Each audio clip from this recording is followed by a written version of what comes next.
Bismillahirrahmanirrahim. Assalamualaikum warahmatullahi wabarakatuh.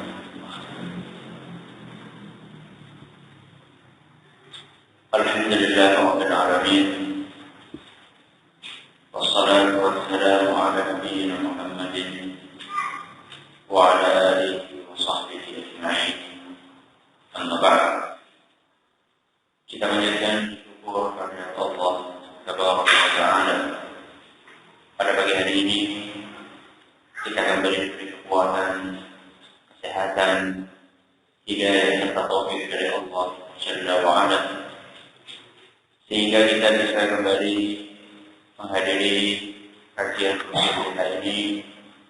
Semoga Allah Subhanahu wa Ta'ala berkenan untuk melimpahkan kepada kita semua ilmu yang bermanfaat, sehingga bisa kita amalkan sebagai bekal untuk menghadap kepada Allah Jalla wa Ala. Amin ya rabbal alamin. Salam dan salam semoga selalu tersanjungkan ke Nabi kita Muhammad sallallahu alaihi wasallam, kepada para sahabatnya, keluarganya dan umatnya yang setia mengikuti tuntunannya hingga akhir nanti. Kaum muslimin dan kaum muslimat yang kami hormati, sebelum kita melanjutkan kajian mengkaji kitab Ushul Sunnah karya Imam Ahmad bin Hanbal rahimahullah, alangkah baiknya kita mengulang apa yang sudah kita pelajari pada kajian terakhir bulan kemarin. Sebelum kita mengulang, saya menawarkan kepada hadirin sekalian yang ingin untuk setor hafalan, silahkan.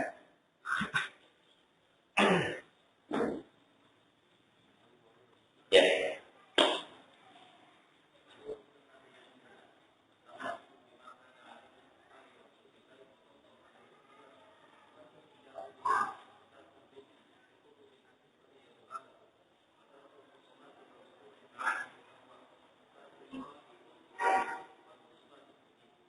Santai. Yang lain silakan. Ya. Jangan cuma satu orang, ya.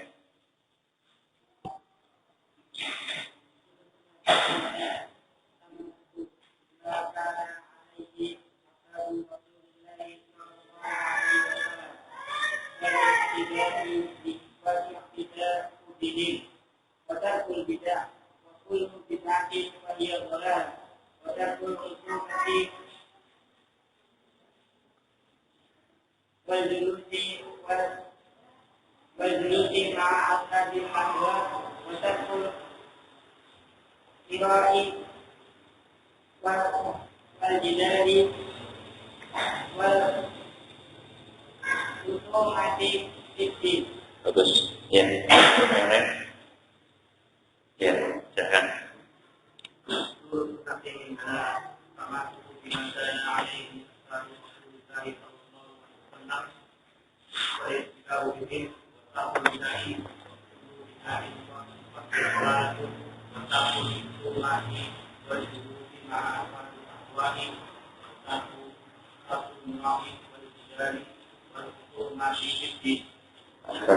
Bagus. Ada yang lain? Nah, sini caranya ngaji ini. Nah, harus sabar ini. Yang lain? Nah, ini baru berapa orang? Baru 3 orang. Terlalu sedikit ini. Lebih banyak dari minggu kemarin. Daripada bulan kemarin lebih banyak, tapi kurang banyak lagi. Ya, silakan. Nah.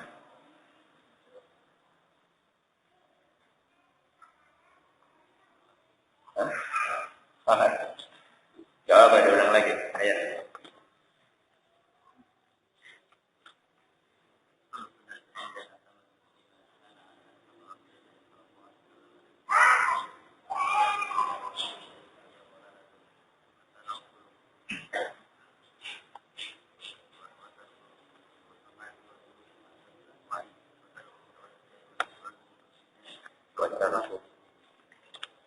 Ya, ada yang lain?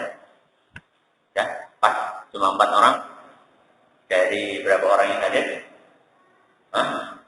Ini jangan dilihat 4-nya ya. Kalau 4-nya itu di akad 2 itu sudah dianggap banyak ya. Karena itu sudah jamak ya. Tapi dilihat yang hadir berapa orang. Maka minggu depan saya harapkan ada lagi yang bisa hafalan-hafalan. Karena akidah kita kok nggak dihafal. Masa akidah sendiri kita tidak menghafalkannya. Pembahasan minggu kemarin tentang perdebatan dengan ahlul bidah atau perdebatan dalam masalah agama.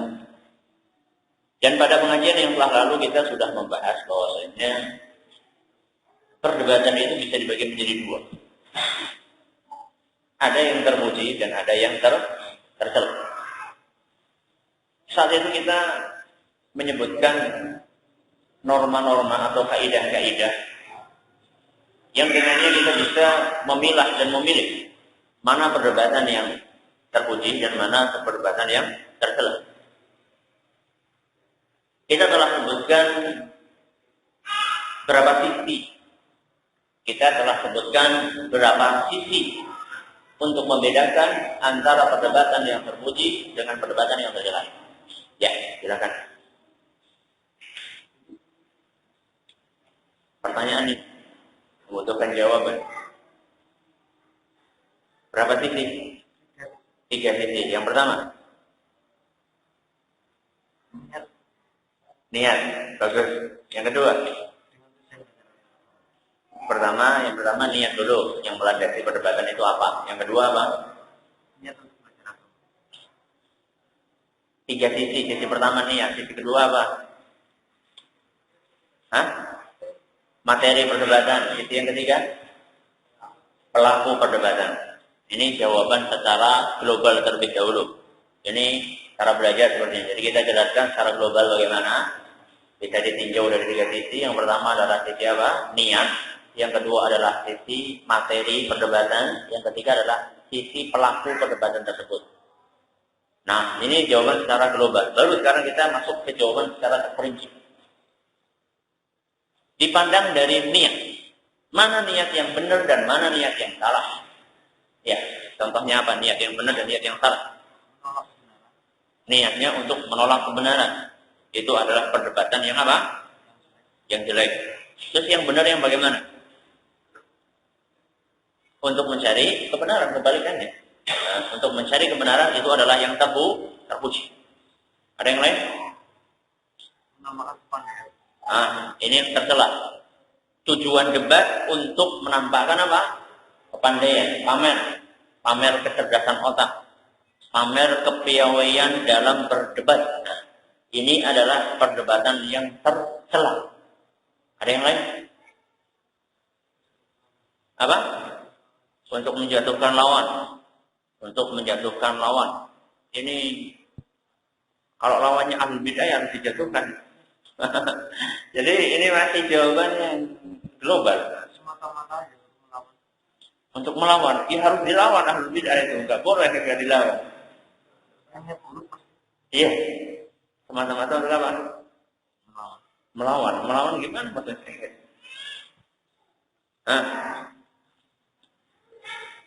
Semata-mata untuk berdebat, semata-mata untuk apa? Berdebat. Jadi tujuannya itu adalah intinya padu. Intinya cuma apa? Cuma apa padu bahasa Indonesianya lah? Bertengkar. Cuma sekedar apa? Pengen saya membantah, dia membantah. Cuma ini saja tujuannya. Enggak ada tujuan mulia di balik itu untuk menampakkan kebenaran supaya lawannya mau menerima al-haq, supaya lawannya mau rujuk dari kesalahan. Enggak ada niat itu. Niatnya cuma ingin sekedar berdebat saja. Ya, ini adalah contoh yang tidak baik. Ada contoh yang baik yang lain. Ya. Bagus. Berdebat tujuannya untuk belajar, mendalami agama.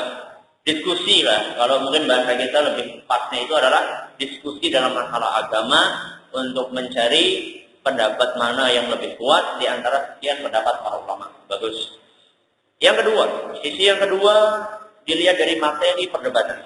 Kapan perdebatan itu dianggap tercela dan kapan dianggap terpuji, dipandang dari sisi materi perdebatan. Ya, silakan.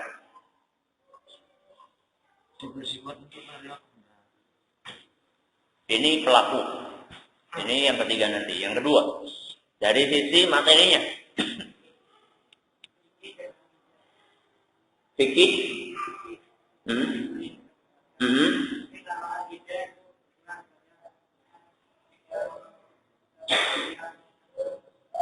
Bahkan. Berarti akidah nggak boleh diperdebatkan.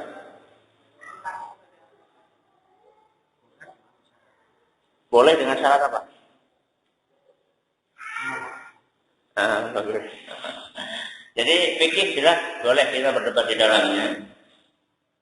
Kemudian yang kedua adalah akidah. Akidah ini juga boleh dijadikan sebagai materi perdebatan, tapi syaratnya tujuannya adalah untuk menampakkan kebenaran. Makanya kita dapatkan para ulama kita terdahulu mereka berdebat dalam masalah akidah. Ada yang berdebat masalah istiwa, bahwasanya Allah itu berada di atas. Kemudian ada yang berdebat masalah pemikiran pengkafiran orang lain, bagaimana yang kita bawakan kemarin, perdebatan antara Ibnu Abbas dengan siapa? Dengan orang-orang Khawarij.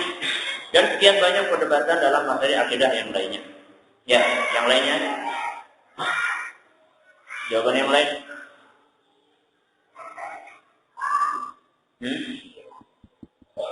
Kapan perdebatan itu akan tercela?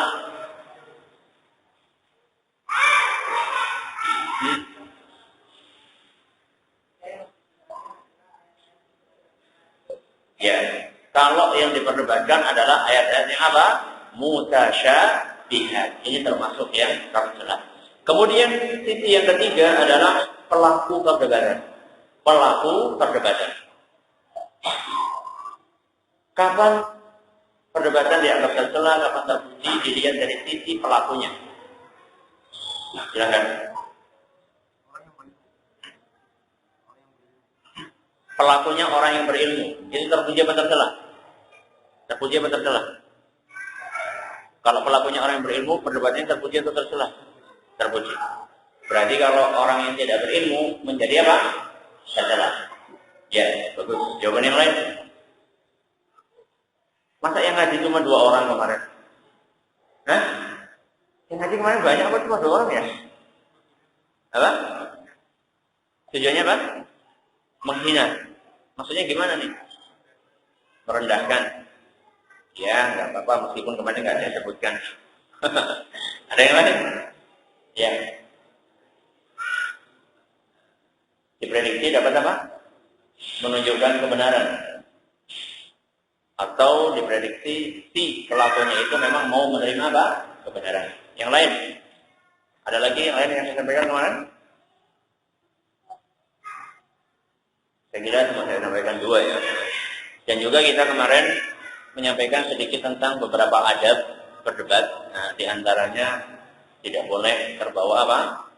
Emosi, kemudian memiliki ingatan yang kuat orang yang berdebat itu sehingga dia siap untuk menghadirkan dalil kapan dan dimanapun dia berada.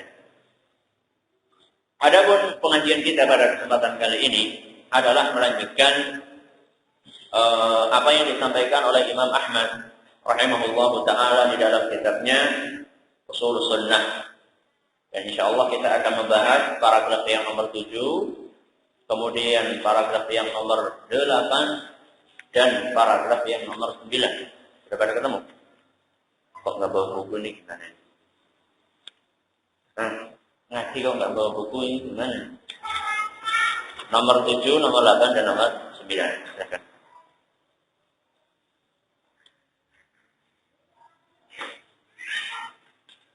Bismillahirrahmanirrahim. Qala al-Mu'allif rahimahullah ta'ala wa sunnatu 'indana atharu Rasulillah sallallahu alaihi wasallam wa sunnatu tufassiru al-Qur'an wa hiya dalail al-Qur'an wa laysa fi sunnati qiyas. 3 paragraf yang akan kita bagi menjadi 3 pembahasan.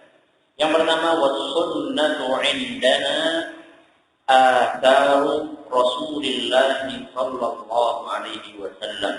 Artinya, sunnah di mata kami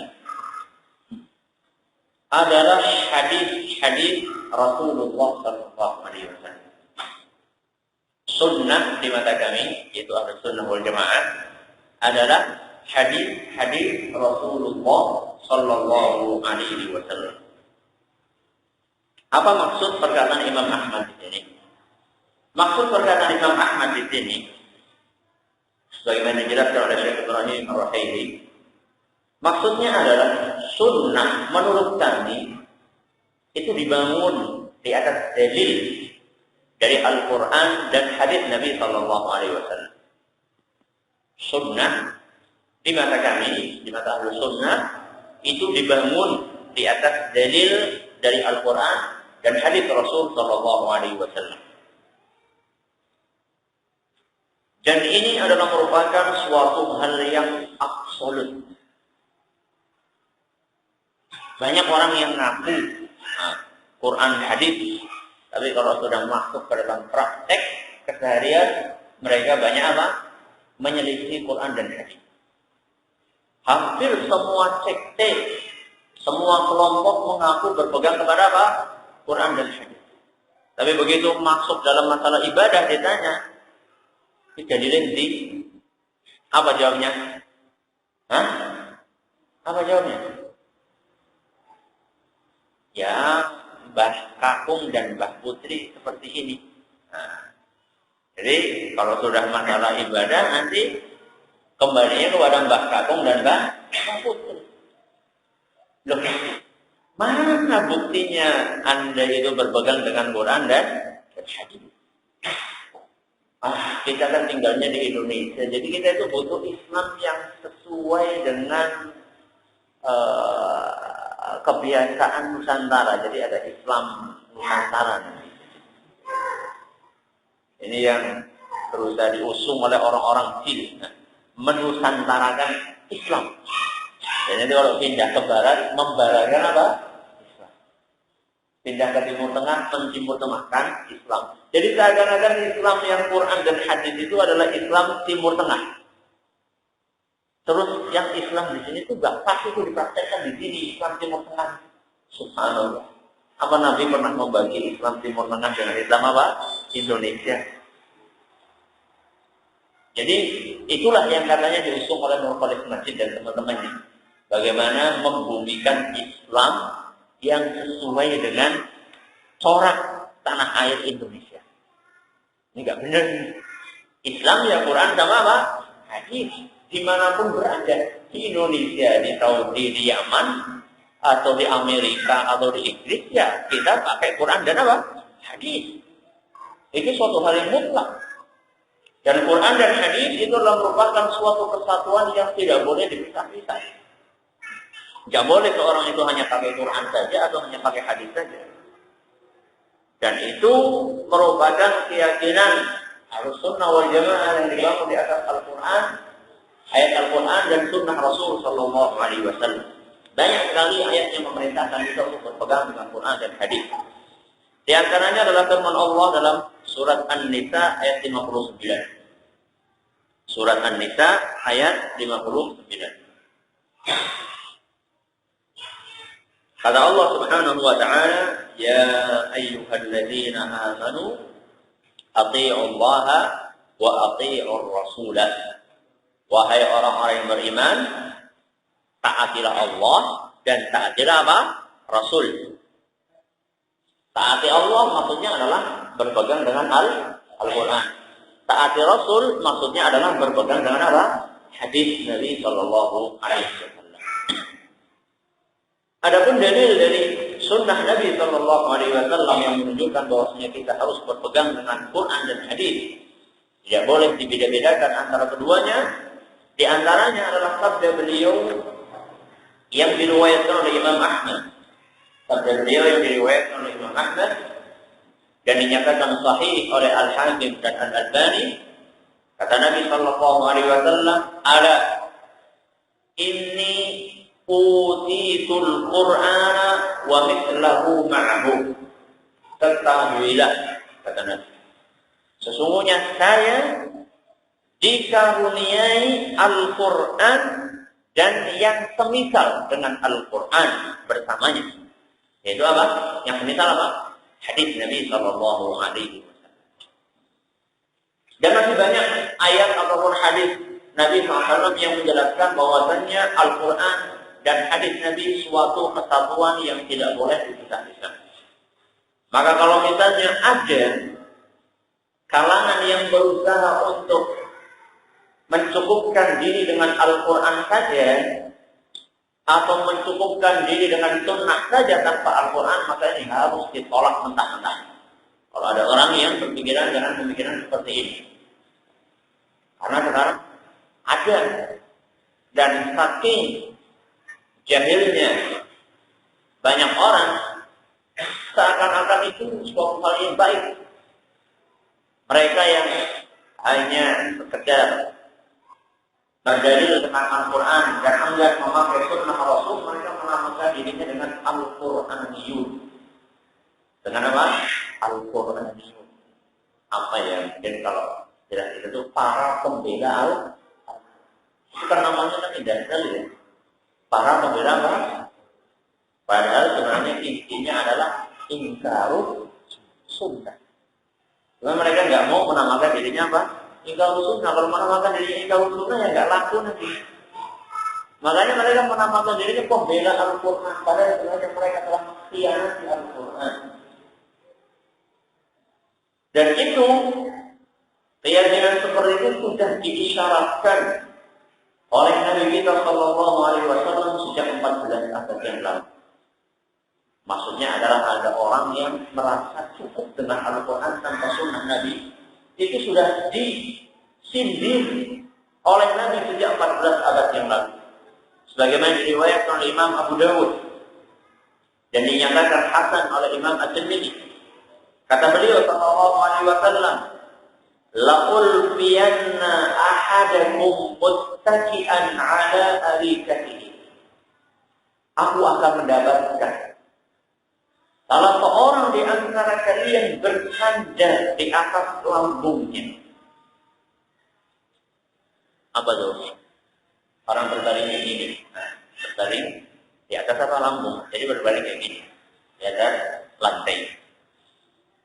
Ya'tihil amru min amri mimma amartu bihi aw nahaitu anhu.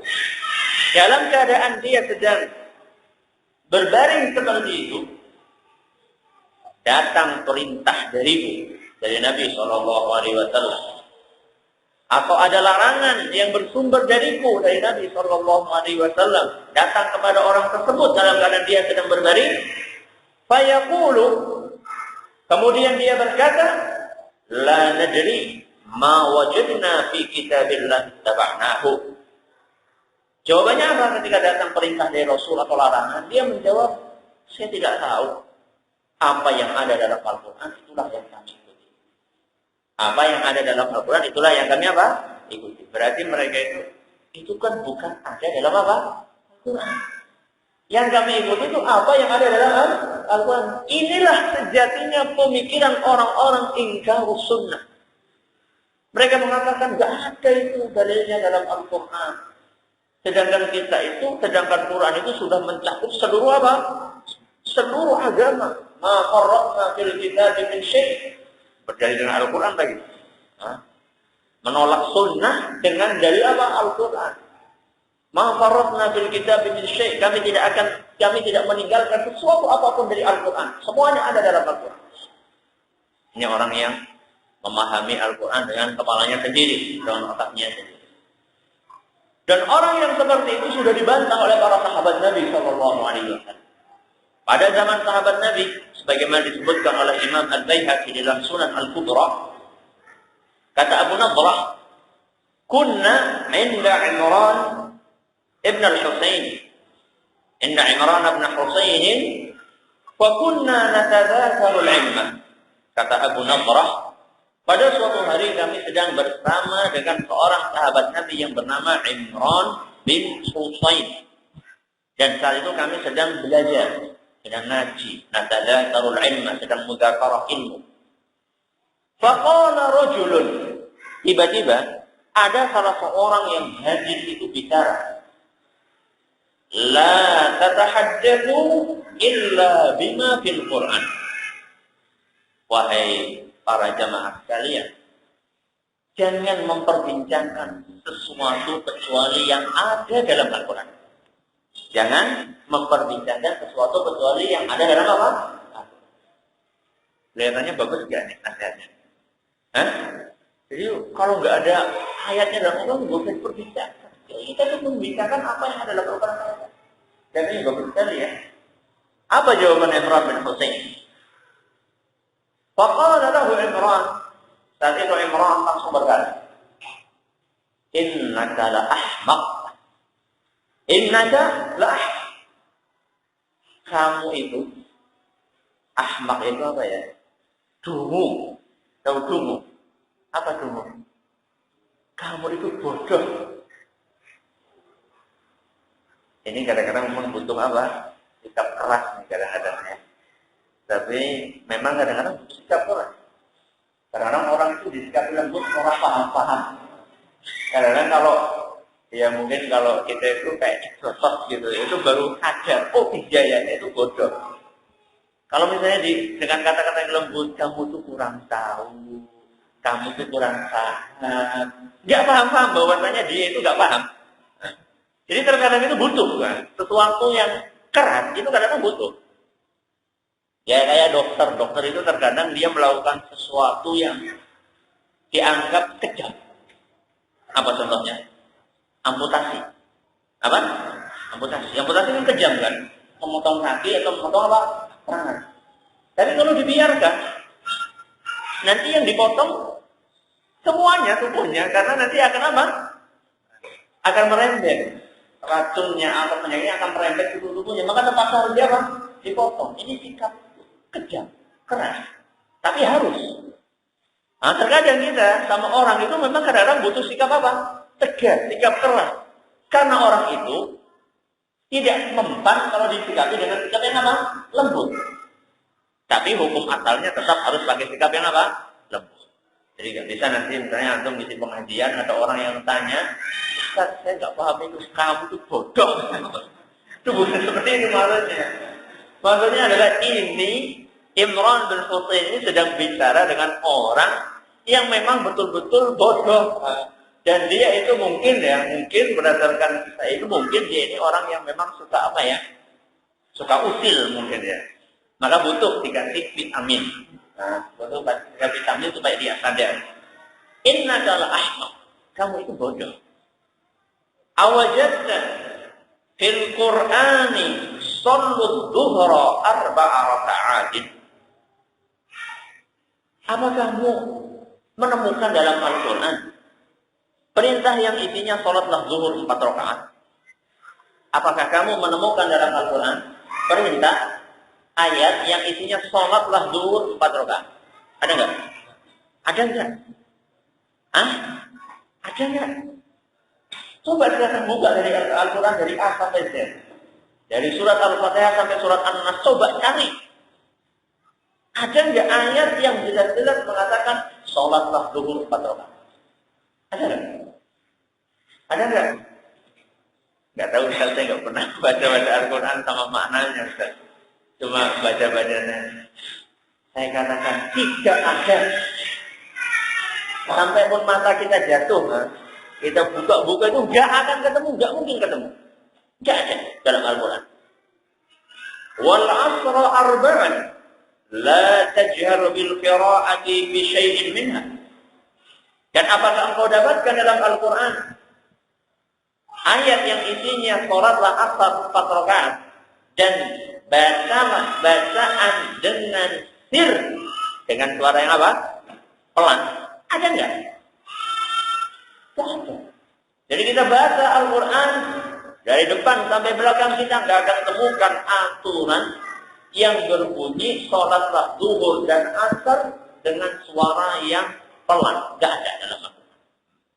Kemudian kata beliau, wal maghriba thalathan tajharu bil qira'ati fi rak'atain minha wa la tajharu bil qira'ati fi rak'ah.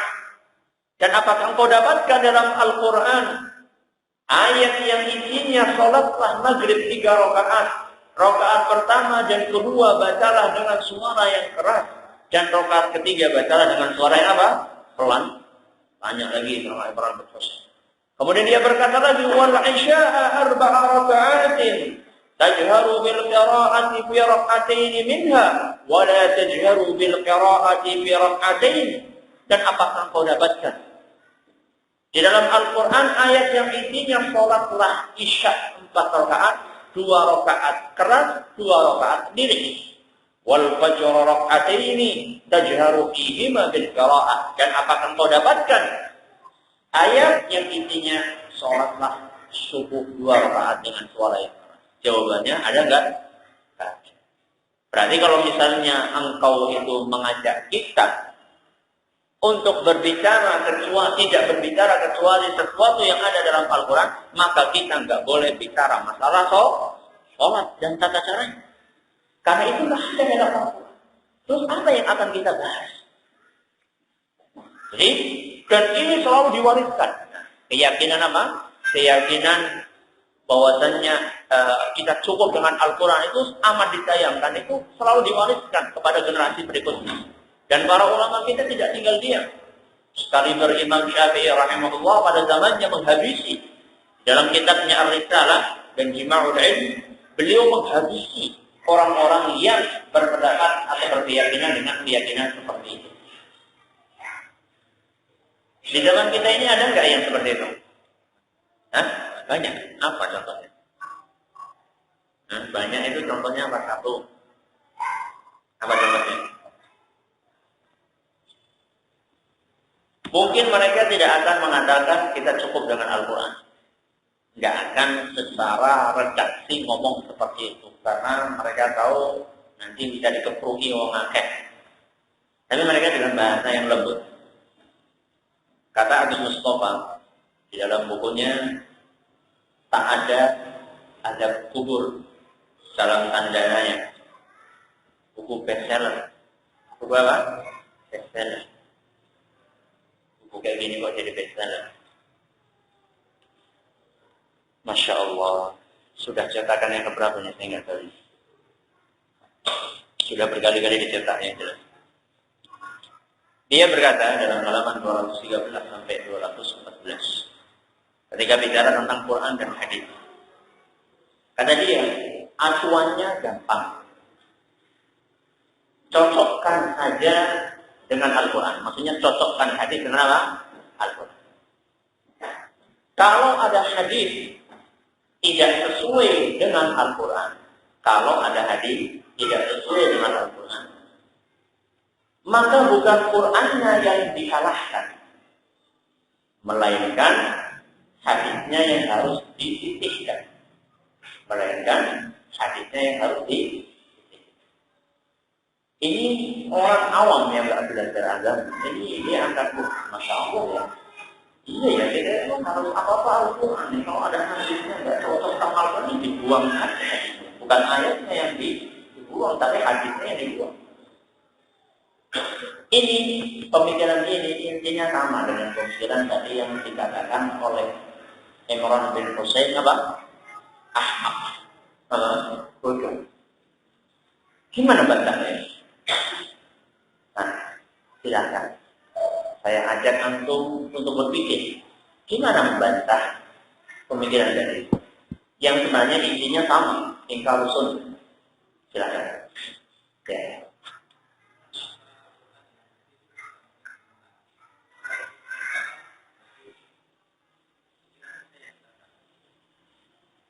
Bagus.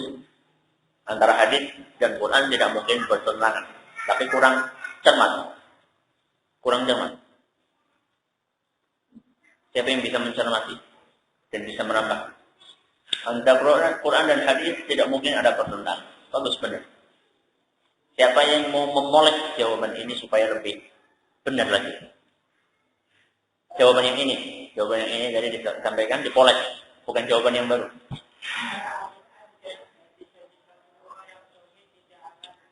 Bagus. Jadi harus ada kata-kata apa? Sahih. Antara Al-Quran dan hadis yang sahih.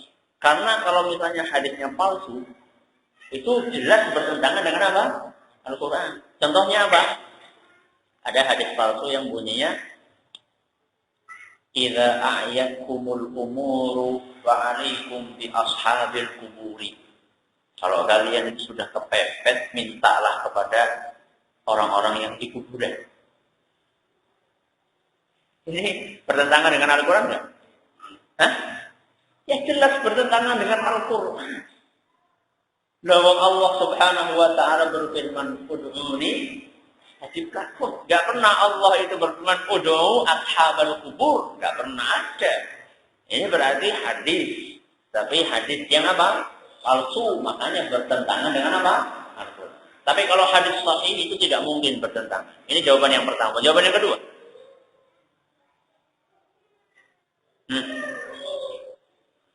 Ini baru jawaban pertama nih. Jawaban yang kedua. Saya siapkan 2 jawaban. Siapa yang tahu? Ya.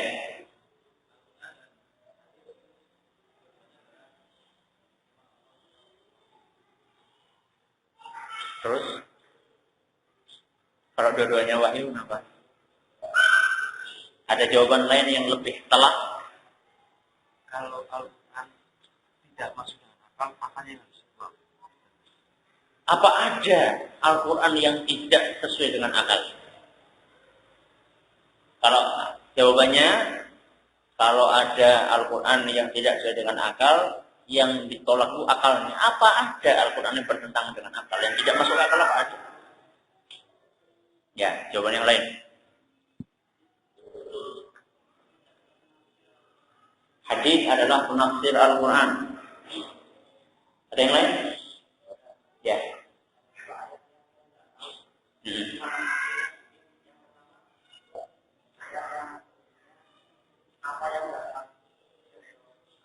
Ya.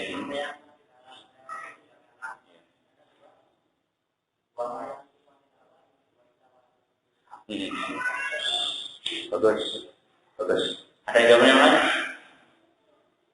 Jawaban yang saya persiapkan ini belum dijawab oleh antum. Sekarang saya mau tanya, apakah hadis Nabi SAW ketika menyebutkan suatu hukum A, apakah hukum ini harus ada di dalam Al-Quran?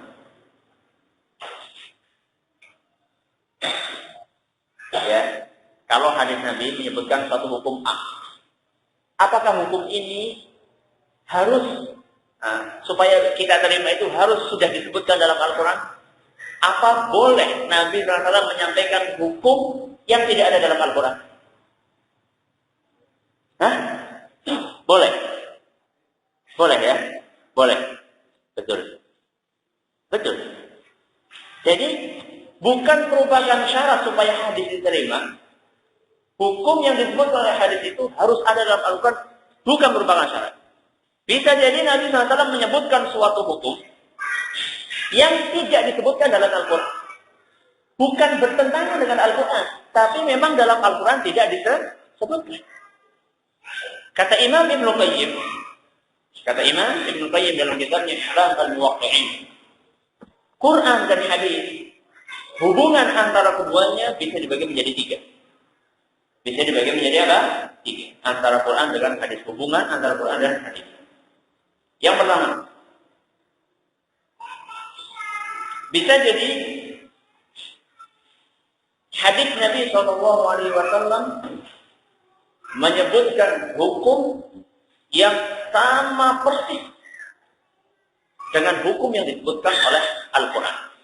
Ini jenis yang pertama. Hadis Nabi SAW, jenis yang pertama hubungannya dengan Al-Quran. Bisa jadi hadis menyebutkan suatu hukum yang sama persis dengan hukum yang disebutkan dalam Al-Quran.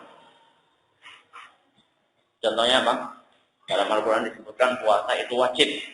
Di dalam hadis disebutkan puasa itu apa? Ini sama nggak? Sama persis. Sama persis. Yang kedua,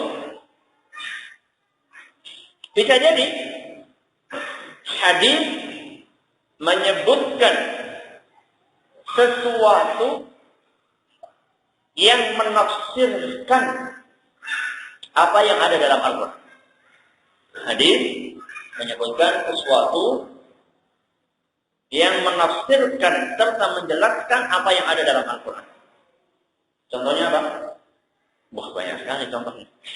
Salat. Nah, dalam Al-Quran, inna salata kanat 'alal mu'minina kitaban mawquta. Salat itu kata Allah diwajibkan atas kaum mukminin, waktu-waktunya sudah ditentukan. Tapi mana penentu waktu-waktunya itu? Ada dalam apa? Sunnah Nabi. Dua-duanya sama-sama bicara masalah waktu, tapi hadis lebih spesifik menjelaskan kapan waktu zuhur, asar, dan seterusnya. Ini yang kedua. Yang ketiga, hadis menyebutkan suatu hukum yang tidak disebutkan dalam Al-Quran. Hadis menyebutkan suatu hukum yang tidak disebutkan dalam Al-Quran. Apakah maknanya ini mesti bertentangan? Kalau ada suatu hukum tidak disebutkan dalam Al-Quran, disebutkan dalam hadis, apakah maknanya ini bertentangan dengan Al-Quran? Ya tidak, belum tentu. Bertentangan dengan Al-Quran belum tentu.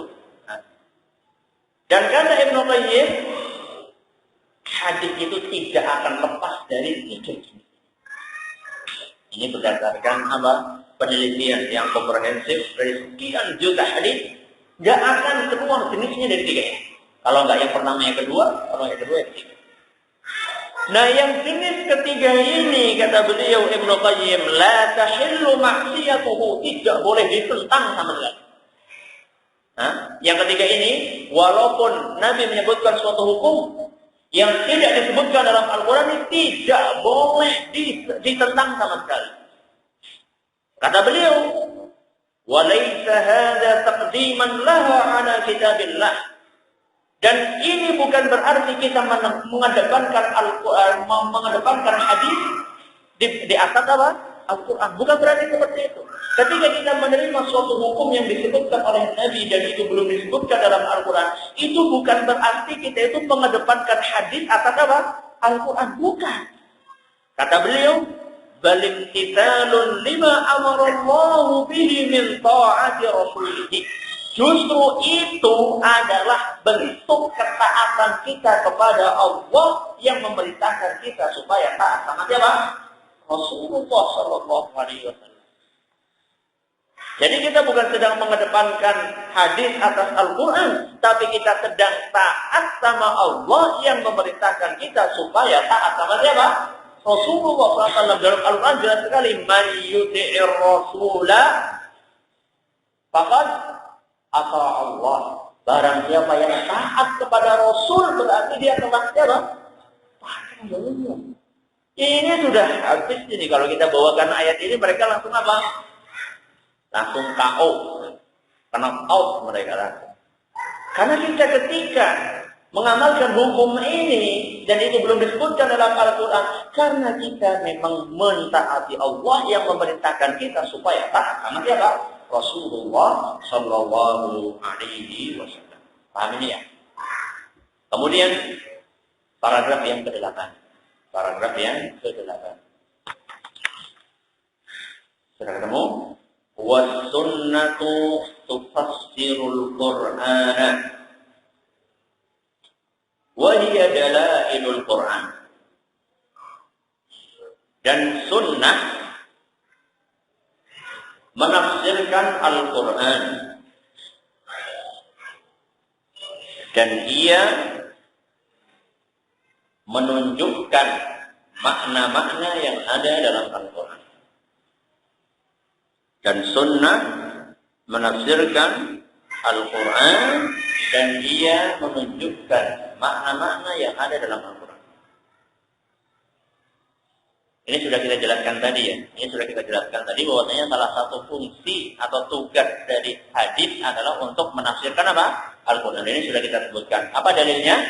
Dalilnya adalah Al-Quran surat An-Nahl ayat 44. Al-Quran surat An-Nahl ayat 44. Kata Kata Allah Subhanahu wa ta'ala, "Litubayyina lin-nasi ma nuzzila ilaihim." Agar kamu, wahai Muhammad, menjelaskan kepada umat manusia apa yang diturunkan kepada mereka. Ini salah satu tugas Nabi. Tugas Nabi adalah menjelaskan kepada umat apa yang Allah turunkan. Apa yang Allah turunkan kepada mereka. Ini tugasnya Nabi. Sudah. Jadi ini selesai ya. Yang ke-8 ya ini ya. Kita masuk yang ke-9. Walaysa fis sunnati qiyasun. Di dalam sunnah tidak ada qiyas.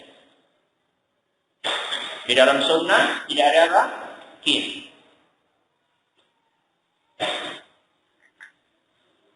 Ini perkataan muskil nggak ya? Hah? Karena tanya sama antum, ini muskil nggak ya? Hah? Kita tahu ada Quran, hadis, ijma' apa? Iya, iya kan? Ada 4 kan? Quran, hadis, ijma', iya. Ini kok di sini disebutkan tidak ada apa? Iya. Ini benar apa enggak ini? Hah? Apa Imam Ahmad ini tidak sesuai dengan ulama ini? Hah? Maksudnya ada 2 kemungkinan. Maksud dari perkataan Imam ini ada 2 kemungkinan. Kemungkinan yang pertama, yang dimaksud tidak ada qiyas itu adalah qiyas yang salah, atau qiyas yang keliru. Jadi nggak boleh kita memakai qiyas yang keliru. Nanti kita akan contohkan.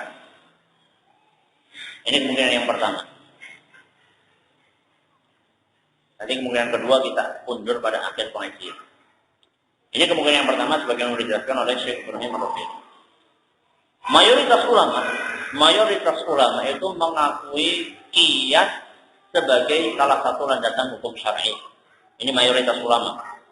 Makanya kita sering mendengar Quran, hadis, ijma' apa? Qiyas. Jadi qiyas itu dipakai. Bahkan Nabi SAW pernah memakai qiyas. Disebutkan dalam hadis riwayat Muslim dari Ibnu Abbas, beliau berkata, "Ja'at imra'atun ila Rasulillah sallallahu alaihi wasallam." Pada suatu hari ada seorang perempuan yang datang kepada Rasul sallallahu alaihi wasallam.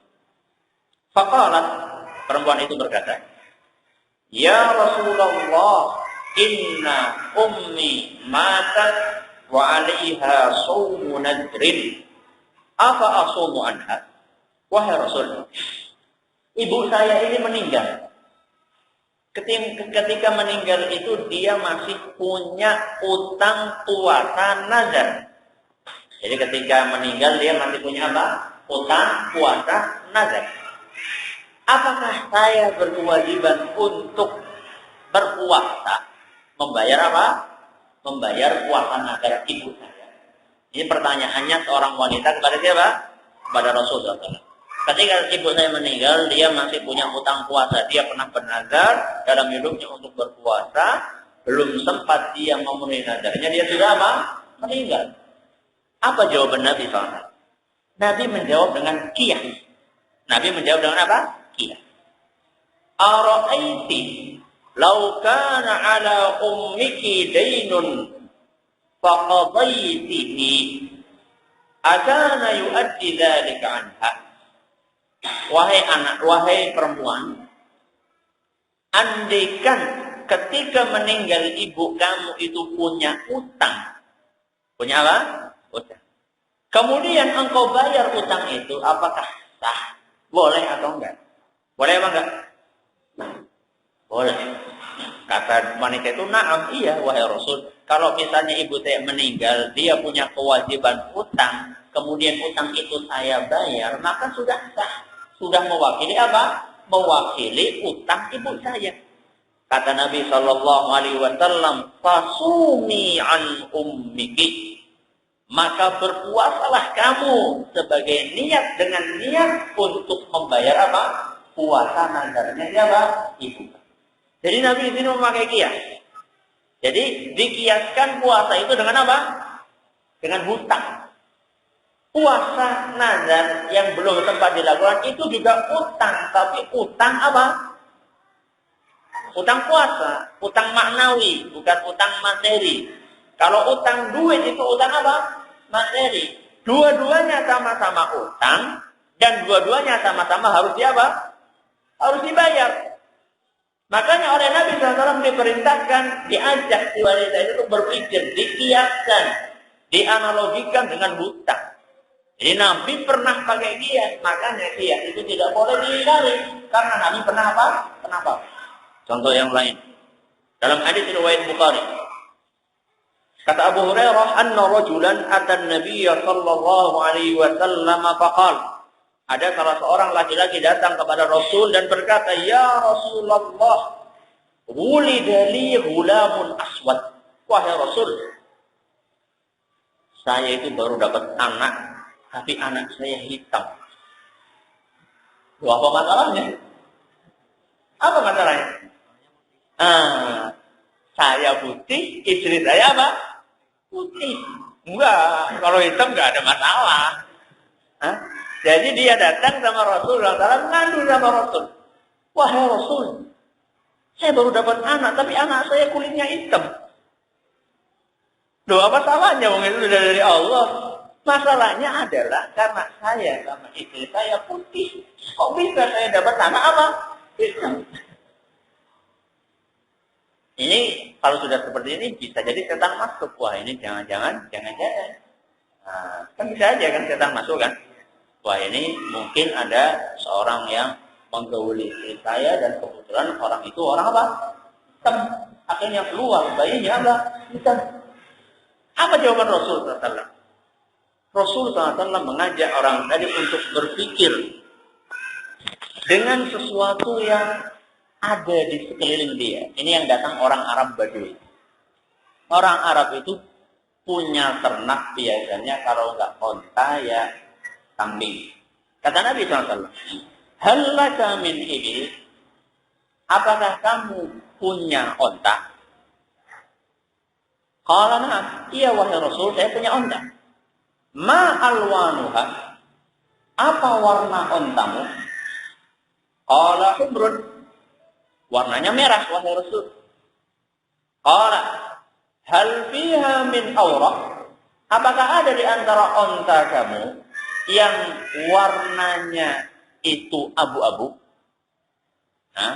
Dari sekian banyak ontamu yang warnanya merah itu, ada nggak di antara onta itu yang lahir kemudian warnanya nggak merah, tapi warnanya apa? Abu-abu. Persis kayak dia ya. Putih, anaknya apa? Hitam. Ini onta merah, kok tahu-tahu keluarnya apa? Abu-abu. Qala na'am. Kata orang Arab Badui, iya wahai Rasul, ada di antara ontaku yang warnanya abu-abu dan bapaknya sama ibunya warnanya apa? Ya. Fa'anna dzalik? Kok bisa? Dari mana? Dari mana onta itu kok jadi apa? Abu-abu padahal semuanya apa? Merah.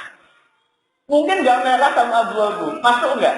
Merah tambah merah jadinya apa? Merah. Kok bisa merah? Merah plus merah jadi apa? Abu-abu. Suatu hal yang apa? Yang nggak masuk akal. Fa'anna dzalik? Kata Nabi SAW, dari mana muncul onta yang berwarna abu-abu itu padahal bapak dan ibunya warnanya apa? Merah. Qala la'allahu na'za'ahu 'irqun. Wahai Rasul, mungkin, kata orang Arab tadi, mungkin ada kakeknya dulu. Kakeknya onta ini yang warnanya apa? Abu-abu. Jadi mungkin dulu kakek-kakeknya onta ini ada yang warnanya apa? Abu-abu. Kemudian gennya itu ada yang apa? Yang menurun kepada apa? Cucunya onta. Gennya bukan turun kepada orang tuanya onta, bapak ibunya, tapi turun kepada siapa? Cucu. Fala'alla ibnaka hada naza'ahu. Kata Nabi SAW, bisa jadi anakmu itu juga seperti itu. Dulu kamu punya kakek, kulitnya apa? Kemudian gennya itu bukan pindah ke kamu, tapi pindahnya ke siapa? Ke anak kamu. Nabi di sini pakai kias. Pakai apa? Kias. Iya kan? Manusia dikiaskan dengan apa?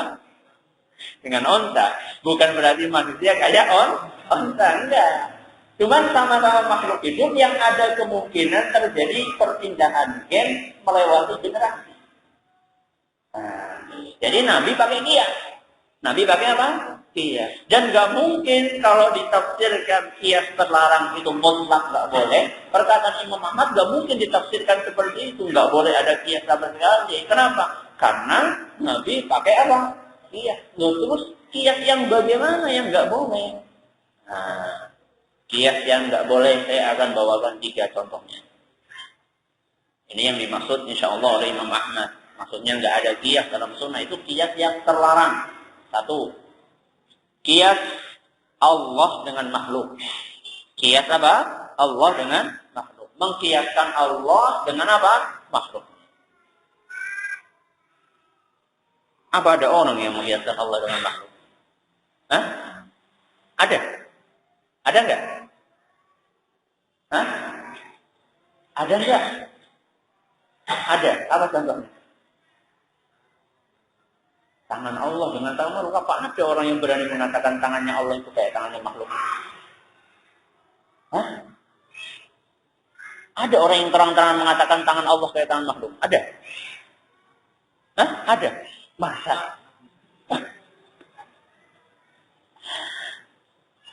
Mereka nggak ngomong, tapi mereka di dalam hatinya itu mengatakan seperti itu. Sehingga terucap atau tercetus pemikiran Allah tidak mungkin punya tangan. Allah memiliki tangan itu berdasarkan Al-Quran, hadis Nabi, dan Al-Qurannya jelas, hadisnya sahih. Allah punya tangan. Ada sebagian orang yang merasa apa? Segan. Masa Allah punya tangan? Gak mungkin. Itu bukan tangan. Itu apa? Kekuasaan atau kekuatan. Kalau kita tanya kenapa? Kenapa kok Allah itu gak boleh punya tangan? Kalau punya tangan berarti nanti ada darahnya, ada tulangnya, ada ruas-ruasnya, kemudian ada urat-uratnya. Kalau kecocok ri, nanti akan keluar darah, dan lain sebagainya. Jadi nggak mungkin Allah itu punya tangan. Kenapa sampai muncul seperti ini? Karena dia mengkiaskan Khalik dengan siapa? Makhluk. Dan ini adalah merupakan suatu kekeliruan yang sangat nyata. Dalam Al-Quran surat Asy-Syura ayat 11. Asy-Syura ayat 11. Allah Subhanahu wa taala berfirman, "Laisa kamitslihi syai'un." Tidak ada sesuatu apapun yang serupa dengan apa? Allah. Tak mungkin. Terus bagaimana kita meyakininya? Kita meyakininya Allah itu punya tangan. Bagaimana bentuknya? Wallahu a'lam. Itu jawabannya. Bagaimana bentuk Allah? Sesuai dengan kemuliaan dan kekuasaan Allah. Tidak usah dibayangkan tangannya bagaimana. Kewajiban kita adalah kalau Allah berkata Allah punya tangan, ya sudah yakini Allah punya tangan. Bagaimana bentuknya? Tidak usah dibahas. Karena itu tidak dibahas oleh Allah Subhanahu wa ta'ala kecuali hanya beberapa dimensi saja, misalnya kanan, kiri, dan seterusnya itu memang dibahas. Tapi kalau sudah masuk, apakah itu ada dagingnya, ada tulangnya, terus bagaimana ruas-ruasnya, ada kukunya, apa enggak, itu nggak usah dibahas. Karena itu nggak dibahas sama Allah dan Rasulnya. Kewajiban kita adalah sami'na wa ata'na. Kita mendengar Allah menyebutkan punya tangan, maka kita taat. Kita yakin bahwa Allah punya apa? Ini contoh kias Allah dengan makhluk. Dan ini kias yang apa? Yang salah. Dan inilah yang dilarang. Nggak boleh kias pakai kayak gitu. Contoh yang lain. Allah di mana?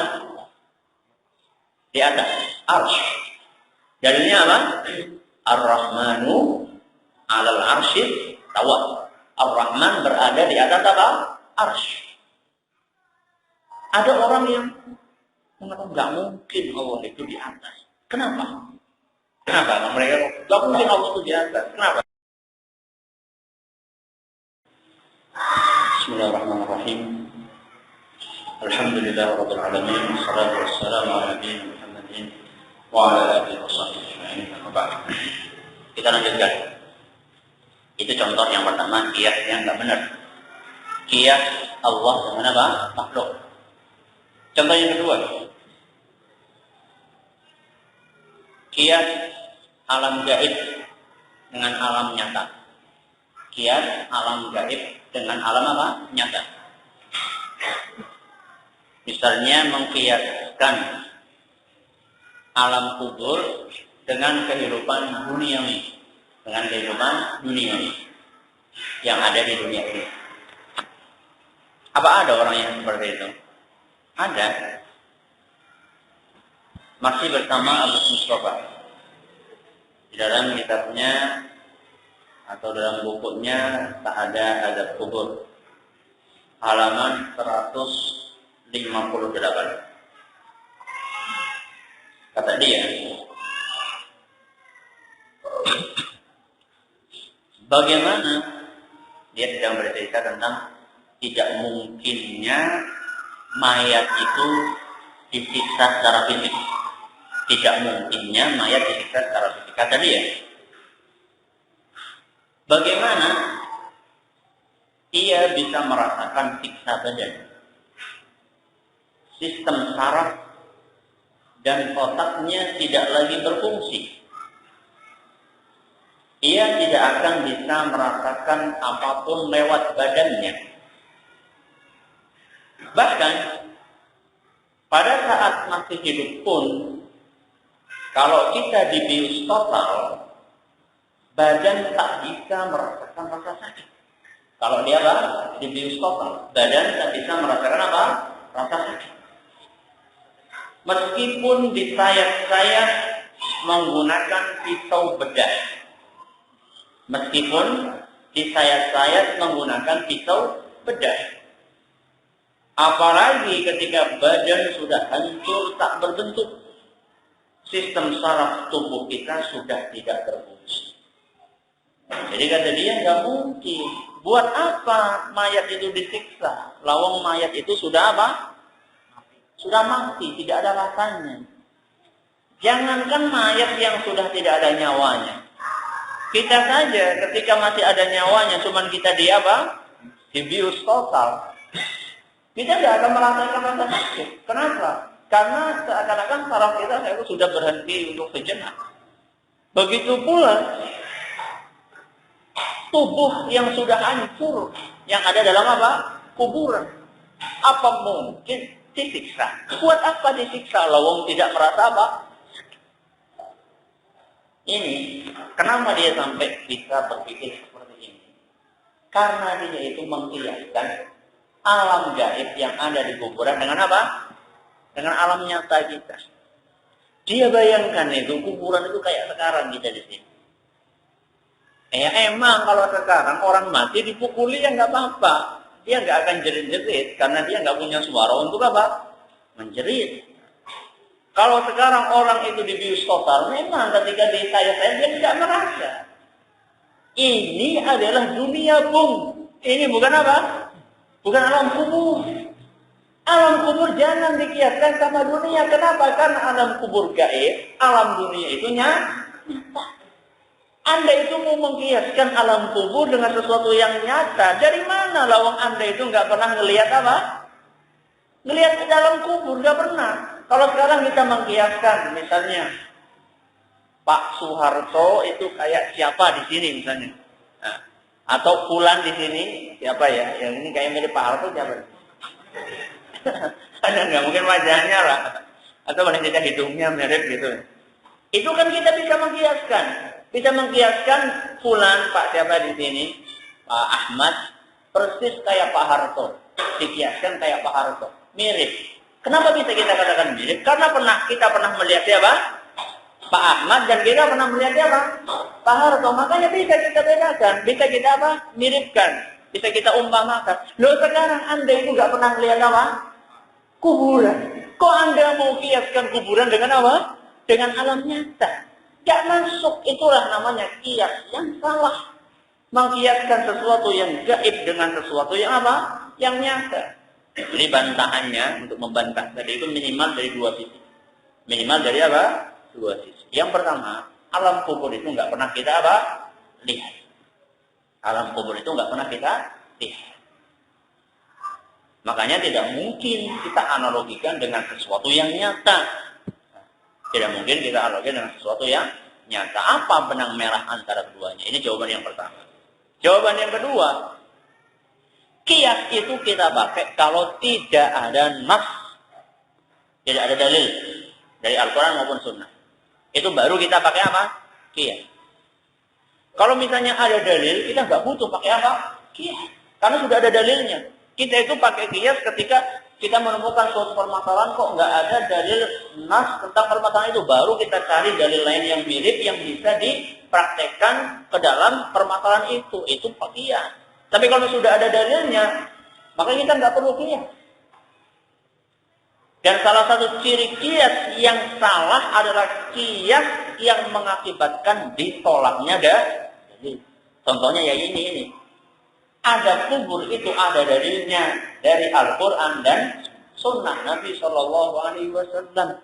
Maka kalau misalnya kita pakai kias-kias tadi, utak-utik, kemudian kita intinya nggak ada apa? Azab kubur, berarti sama saja kita pakai kias untuk menendang apa? Dalil dari Al-Quran ataupun Sunnah Nabi Shallallahu Alaihi Wasallam. Terlalu banyak dalil tentang azab kubur. Sampai-sampai Imam Al-Baihaqi punya buku khusus tentang azab kubur. Kata beliau, Itsbatu Adzabil Qabri. Judulnya adalah menetapkan adanya apa? Azab kubur. Dalil dari Al-Quran, diantaranya adalah surat Ghafir ayat 46. Diantaranya surat apa? Ghafir ayat 46. Di situ Allah bercerita tentang Fir'aun. An-naru yu'radun 'alaiha ghuduwan wa 'ashiyyan. Fir'aun itu sekarang itu dia ditampakkan api pagi dan petang. Disiksa oleh Allah sekarang ini. Fir'aun ini sekarang disiksa. Dengan ditampakkan neraka pagi dan petang. Ditampakkan terus. Wa yauma taqumus sa'atu adkhilu ala fir'auna ashaddal 'adab. Dan ketika datang hari kiamat, maka Allah memerintahkan masukkan Fir'aun ke siksaan yang paling kejam. Jadi sekarang dia disiksa, diazab. Cuma nanti kalau datang hari kiamat dia akan apa? Siksaannya lebih apa? Lebih kejam lagi. Sekarang dia disiksa. Itu menunjukkan bahwasanya sekarang ini ada siksa kubur. Makanya ulama, para ahli tafsir banyak sekali. Ini orang ini, penulis buku ini tahu ayat ini. Tahu ayat ini, tapi dia katakan itu bukan dalil menunjukkan adanya azab kubur. Karena dia menafsirkan Al-Quran dengan apa? Dengan otaknya dia sendiri. Ini sarjana teknik nuklir bicara masalah agama. Ini kayak gini ya sebenarnya. Ini alumni teknik nuklir UGM ya. Bicara masalah apa? Itu kayak dokter hewan ngobati manusia. Iya, bukan ahlinya bicara. Ini akibatnya seperti ini. Para ahli tafsir dari dulu, dari zaman tabi'in sampai sekarang, itu mengatakan ayat ini dalil adanya azab kubur. Dari kalangan para tabi'in ada Mujahid, ada Ikrimah, ada Muqatil, ada Muhammad bin Ka'ab. Para ahli tafsir sudah mereka ini ada As-Samarqandi, ada Ibnul Jauzi, ada Fakhruddin Ar-Razi, ada Ibnu Adil, ada Al-Qurtubi, ada Al-Khazin, ada Al-Baydawi, ada Al-Zamakhsyari. Semuanya mengatakan ayat ini dalil adanya azab kubur. Kok orang satu ini muncul mengatakan itu bukan dalil apa? Azab kubur. Itu dalil dari Al-Quran. Dari sunnah Nabi SAW juga terlalu banyak. Kata Nabi SAW dalam satu hadis yang diriwayatkan oleh Imam Al-Hakim, dan ini sahih oleh beliau, laula an tadafanu la sa'altullaha anhu an yusni'akum adzabal qabr. Kalau bukan karena saya khawatir siapa yang akan menguburkan kalian, niscaya saya, kata Nabi, akan minta kepada Allah untuk memperdengarkan kepada kalian suara azab kubur. Jadi Nabi itu pernah meminta kepada Allah agar pernah ingin minta kepada Allah supaya kita diperdengarkan apa? Azab kubur, suara orang yang disiksa di kubur. Kenapa Nabi gak jadi? Karena khawatir Nabi. Kalau kita dengar suara azab kubur, kita langsung apa? Mati. Saking apa? Mengerikannya siksaan yang ada di dalam. Kalau orang pada mati, siapa yang apa? Yang kubur. Itu kata Nabi SAW. Laula anta dafanu. Kalau bukan saya khawatir, karena kekhawatiran saya, siapa yang akan kubur kalian? Karena semuanya akan apa? Mati. Kalau saya, anda, semuanya yang ada di mati, siapa yang akan kubur? Gak ada orang hidup. Itu ketakutan Nabi SAW. Makanya Nabi gak jadi minta kepada Allah supaya kita mendengar apa?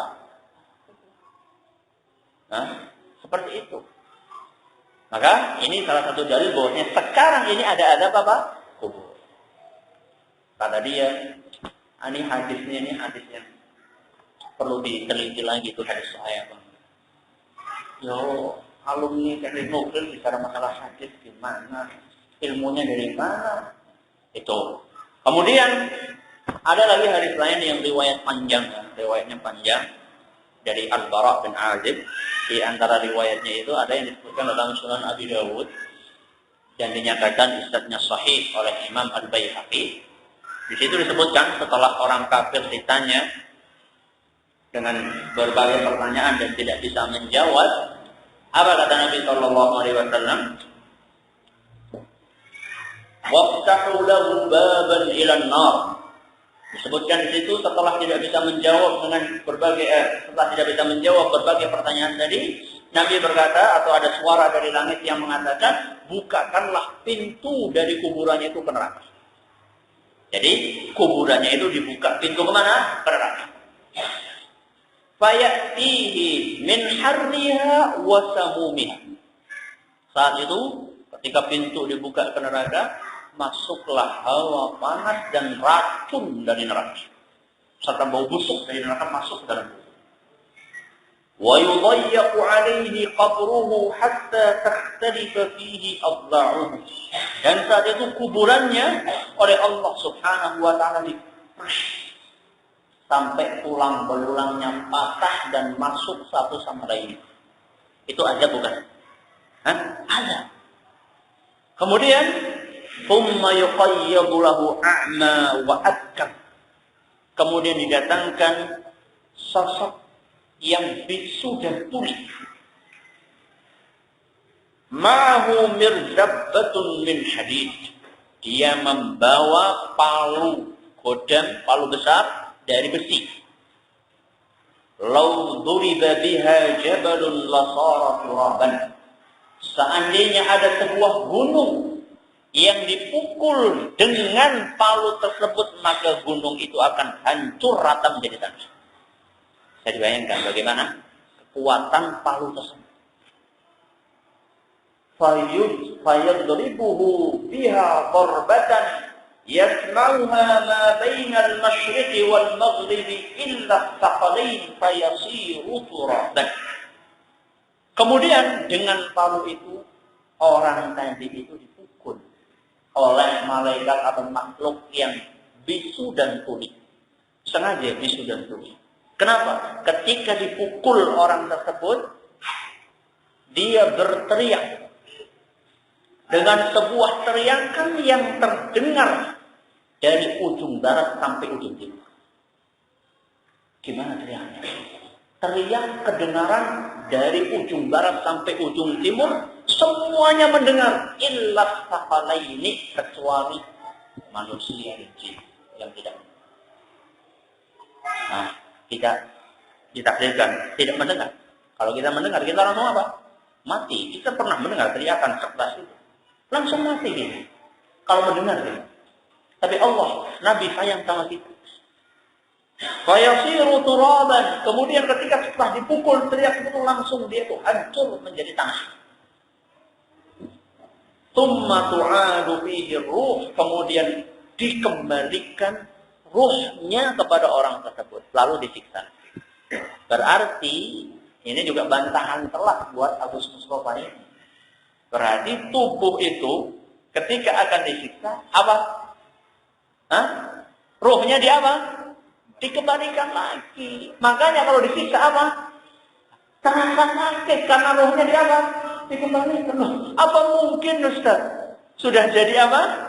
Sudah jadi tanah kok bisa dikembalikan? La ilaha illallah.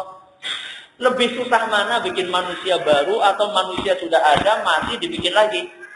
Hah? Susah mana? Lebih susah bikin baru atau sudah ada kemudian dikembalikan seperti semula? Wis gampang, sekarang ada komputer. Lebih susah mana bikin komputer baru sama memperbaiki komputer yang sudah rusak? Nah, kalau memperbaiki komputer yang sudah rusak tinggal nyari apa? Komponennya apa. Kalau komputer baru bikinnya apa? Susah. Lawang Allah Subhanahu wa taala mampu untuk bikin manusia baru dari sesuatu yang enggak ada, dibikin dari manusia punya mata, punya ini, semuanya lengkap. Ini saja Allah mampu. Apalagi bikin manusia yang sudah hancur, sudah ada manusianya hancur, dibikin lagi jadi ada lagi, sangat mampu. Itu bantahan buat yang tadi. Kemudian yang ketiga, contoh kias yang batil adalah kias wanita dengan laki-laki. Kias apa? Wanita dengan apa? Laki-laki.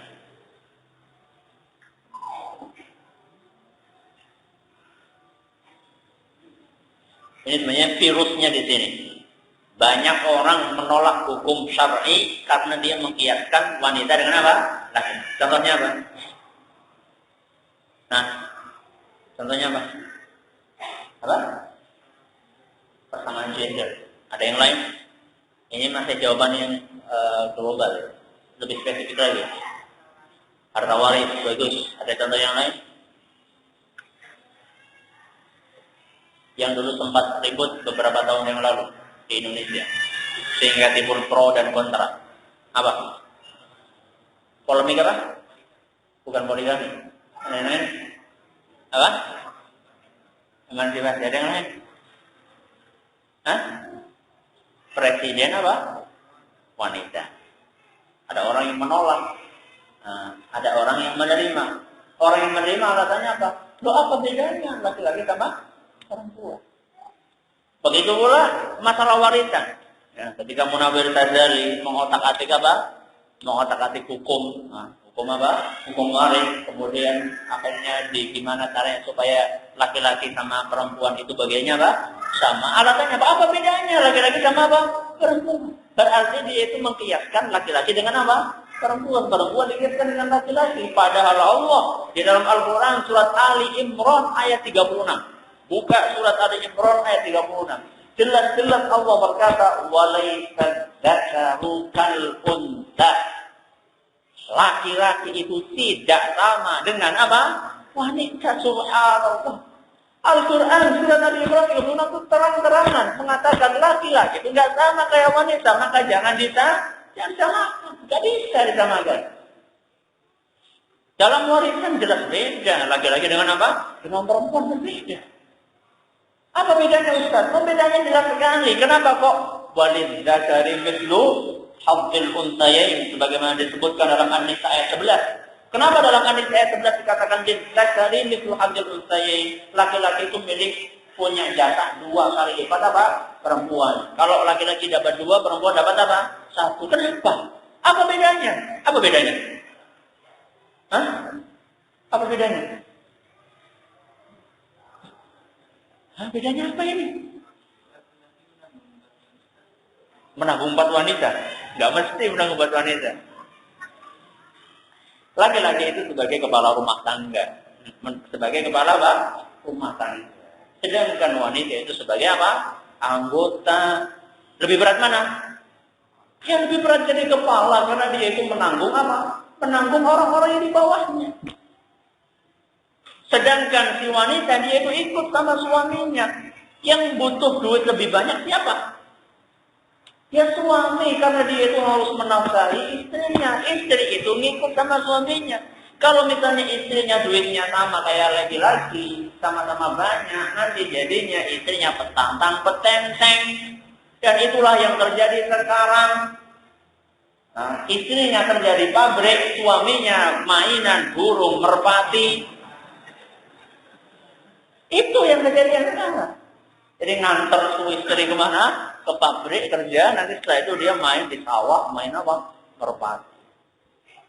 Sampai mungkin sayapnya itu mau putus saking jauh. Akhirnya apa? Akhirnya si istri menjadi kepala rumah tangga. Karena dia yang cari duit dan dia hartanya lebih banyak daripada apa? Bukan lebih banyak, suaminya nggak punya duit.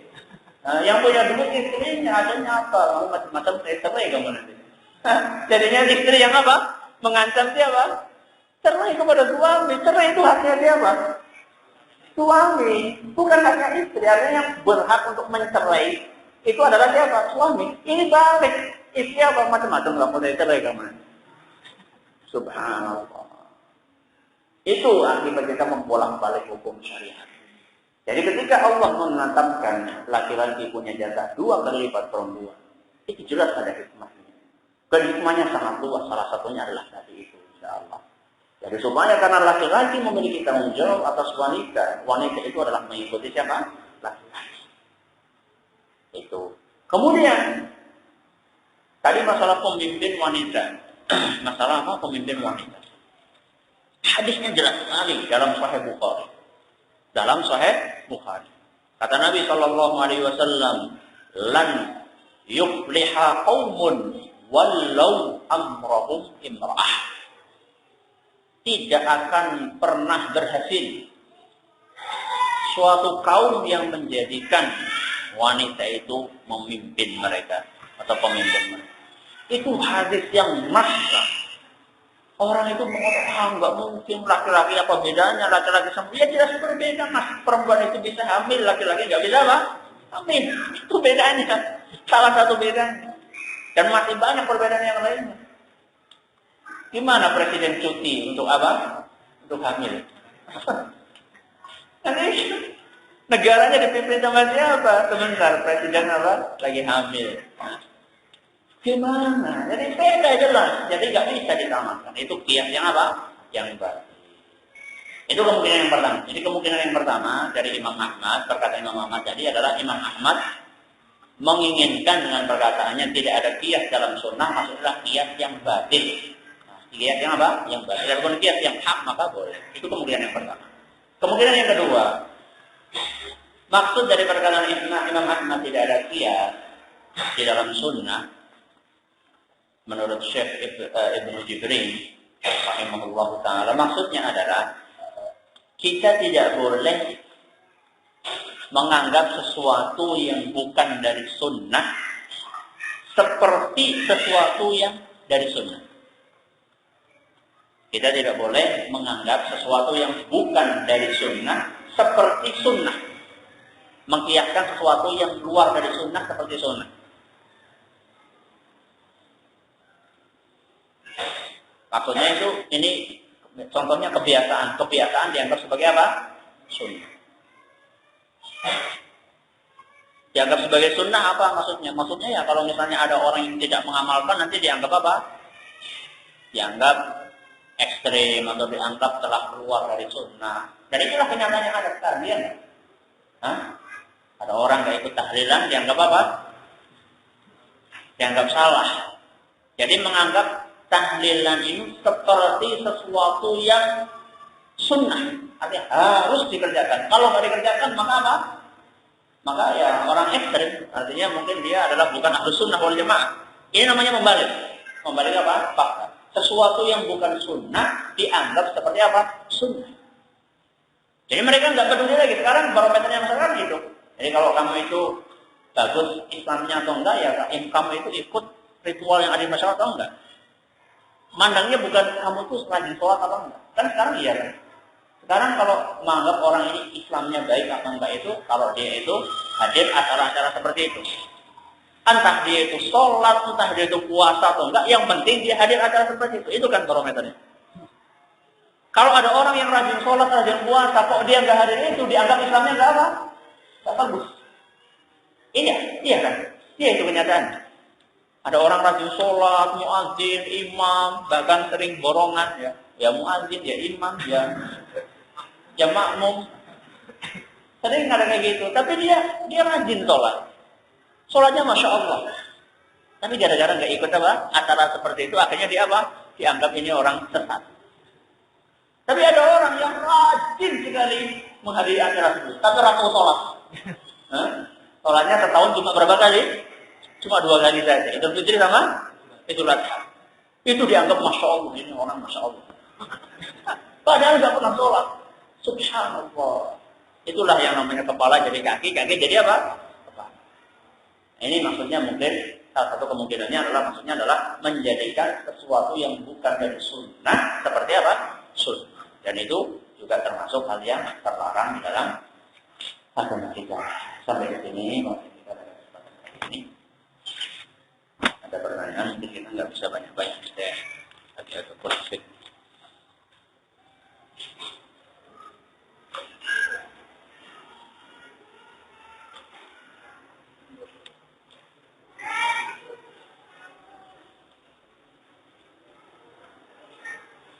Bagaimana memadukan dua hadis yang zahirnya bertentangan mengenai sifat tangan Allah Subhanahu wa taala?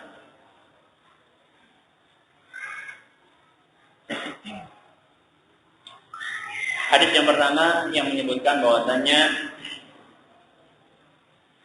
Allah itu dalam Sahih Bukhari dan Muslim, Allah itu memiliki tangan kanan dan kiri. Kemudian di dalam Sahih Muslim, hadis yang kedua, Allah itu memiliki kedua tangan Allah itu kanan. Kedua tangan Allah itu apa? Kanan. Bagaimana ini memadukan antara dua hadis ini?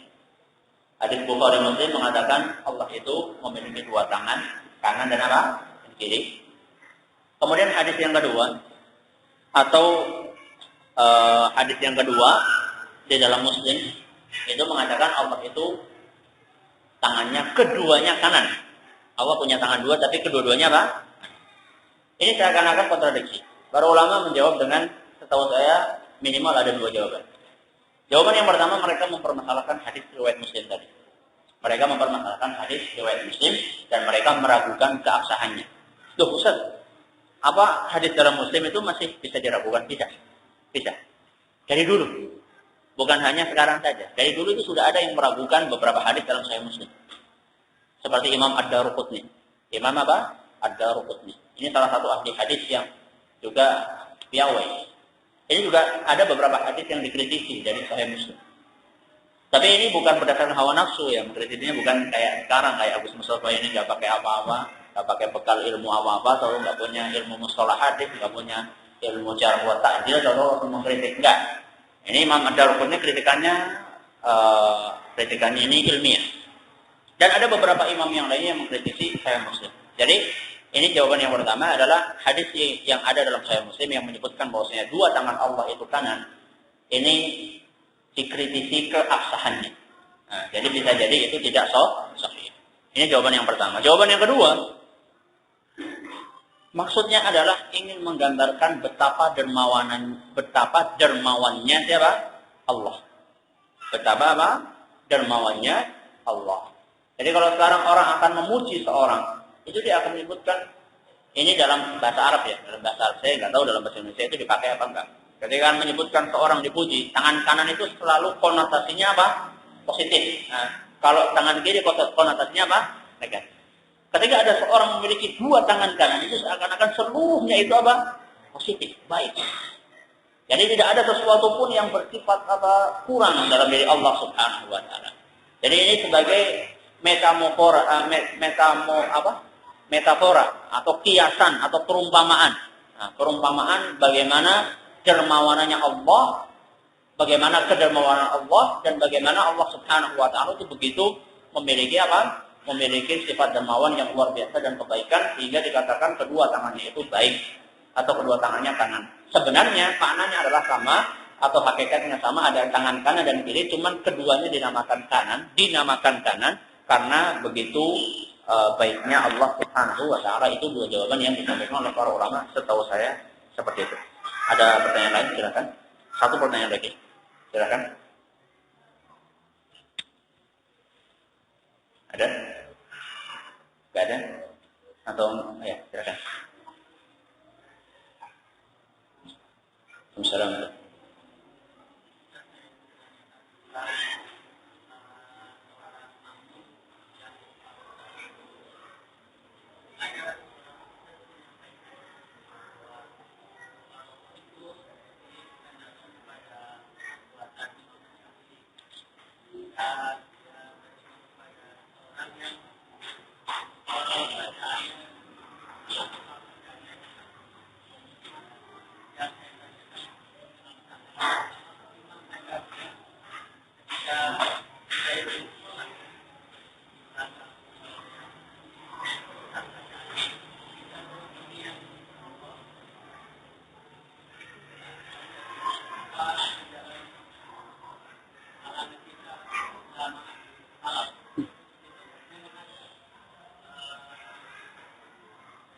sama mengingatkan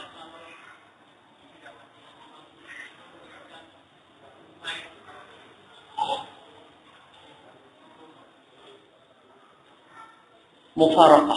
Mufarakah itu adalah memisahkan diri atau ya melepaskan diri dari apa? Dari imam. Itu apakah betul ada dan apakah betul absah kisah yang dikatakan bahwa Imam Syafi'i itu mufarakah dari seorang yang bacaannya tidak benar? Pertama, mufarakah itu pernah terjadi pada zaman Nabi SAW. Ketika Jabir bin Abdullah menjadi imam. Menjadi apa? Imam. Saat itu Jabir bin Abdullah itu bacaannya panjang sekali. Bukan hanya panjang, tapi apa? Panjang. Kata orang apa? Jawa Timur. Kata orang Banyumas apa? Jawa banget. Jadi bacanya panjang sekali. Suratannya itu panjang. Akhirnya ada salah seorang sahabat Nabi yang jadi makmum saat itu, dia mufarakah. Dia keluar, kemudian dia menyempurnakan sholat sendiri, lanjutkan sholat sendiri, kemudian dia segera keluar. Kenapa? Karena dia seorang petani. Dia saat itu sedang, kalau sekarang ya mungkin kayak leb-leb ya, leb-leb mengairi. Nah, sedang mengairi apa? Sawah. Kalau lama-lama nanti apa? Nanti bisa banjir, kemudian merusak punya dia dan punya siapa? Punya tetangga. Akhirnya dia lepas, kemudian dia pergi ke sawahnya, ke kebunnya, kemudian dia lanjutkan pekerjaan. Ketahuan sama ada yang lapor kepada siapa? Jabir. Jadi marahi orang tadi. Sahabat tadi yang dia mufarakah dimarahi sama Jabir. Kemudian dia nggak terima, dia datang kepada siapa? Rasul sallallahu alaihi wasallam. Dan Jabir satu datang. Apa jawaban Rasul sallallahu alaihi wasallam? Afattanun anta ya, maaf, bukan Jabir, maaf. Mu'ad, maaf. Afattanun anta ya Mu'ad. Apakah engkau itu ingin membuat huru hara wahai Mu'ad? Jadi malah yang dimarahi siapa? Imamnya, bukan siapa? Bukan makmumnya. Yang dimarahi sama Nabi siapa? Imam. Kemudian setelah itu Nabi menjelaskan bahwasanya kalau jadi imam itu harus memperhatikan apa? Kondisi makmumnya. Jadi mufarakah pernah terjadi pada zaman Nabi dan oleh Nabi tidak disalahkan. Tidak disalahkan karena ada alasan yang pas untuk mufarakah. Oh iya, ganti kaset.